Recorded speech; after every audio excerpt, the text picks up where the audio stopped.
My name is Immortal Technique, and I've been here since the beginning. Instead of strafing away from acknowledging people's civil liberties, I think the United States could pave the way to the evolution of the human race by propagating the idea, which is the truth, that we're all one human race, as opposed to needing a global cataclysm or fucking catastrophe to happen for us to realize that. But I think those are that's for starters, you know. Let's not. We can sit here all day and talk about that. I think that the Occupy movement itself caught the interest of so many different people, not just from that left versus right mirage, but also individuals that were not really politically active at all. That the government cares more about corporations than it does about people's lives. The point is that individuals who had a common cause stood together as one. There's a setup, you know what I mean, that there's lawyers involved, hopefully. You know, that's how we're supposed to be organized in order to do it. You know, it's not for someone to be inspired because they saw a protest on TV, put on an Occupy t-shirt and like run out into the street with the lower half of their body naked, screaming about freedom and, you know, knocking people over and acting crazy until they get themselves arrested. There has to be some organization behind all that. So we can use people from all walks of life to help us further a cause that benefits all of us. I think that when you show people that you're willing to lead by example, to say, hey, you know, I used to be in that position of not wanting to ever go to school, of thinking that class was boring, of cutting out, you know.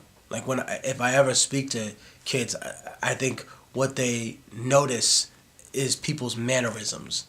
Like a lot of times, I said it on the album, the biggest handicap that intelligent people have is to think that they're smarter than everyone else around them. You know, they're all different types of intelligences.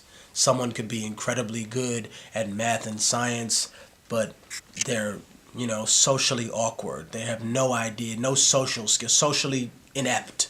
Or they put these labels on you. And just because you haven't mastered some skill that they set up in advance for you to prove on some test, that doesn't define you for the rest of your life.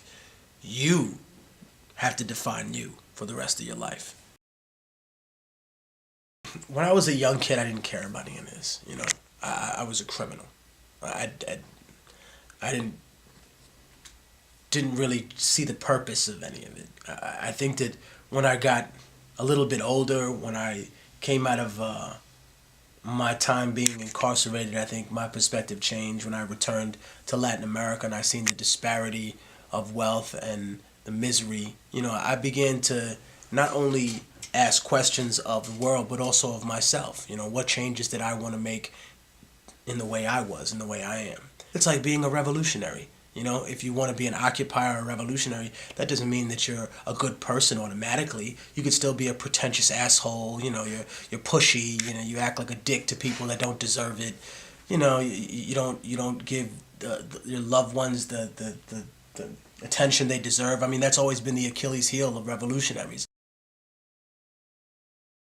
Someone who comes into someone else's country and says, you know what, I don't give a fuck what you put together here with your little free bullshit election. No one cares either. You're going to sell me your oil rights, or you're going to sell me the rights to your water. That's a gangster, you know. I think in order for me to change and become who I am now, I just had to confront that reality and not become jaded by it. And not think, oh, okay, that's because that's how it is, that's the norm, and that's how it should be, you know.